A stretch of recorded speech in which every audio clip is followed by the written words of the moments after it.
മജ്ജ മാറ്റിവെച്ച് ജീവൻ രക്ഷിക്കാൻ ഒരു നാട് മുഴുവൻ ഒന്നിച്ചിട്ടും ദൈവം തിരികെ വിളിച്ചതിലെ വേദനയിലാണ് മുക്കുളം നിവാസികൾ.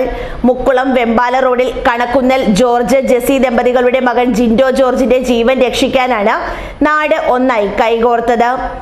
സ്വകാര്യ കമ്പ്യൂട്ടർ കമ്പനിയിലെ ജീവനക്കാരനായിരുന്ന ജിൻഡോയ്ക്ക് 2 വർഷം മുൻപാണ് രോഗലക്ഷണം കണ്ടു തുടങ്ങിയത്.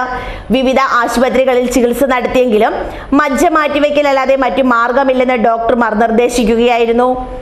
ഇതിനായി 60 ലക്ഷത്തോളം രൂപ വേണ്ടിവരുമെന്ന് കൂടി കേട്ടതോടെ കൂലിവേലക്കാരനായ പിതാവ് വക്കച്ചനും കുടുംബവും സങ്കടക്കടലിലായി. പിന്നീട് ജനപ്രതിനിധികളും നാട്ടുകാരും സാമൂഹിക പ്രവർത്തകരും ഒത്തുചേർന്ന് ജിൻഡോ ചികിത്സാ സഹായ നിധി രൂപീകരിച്ച് നടത്തിയ പണസമാഹരണത്തിൽ 40 ലക്ഷത്തോളം രൂപ കണ്ടെത്താനായി.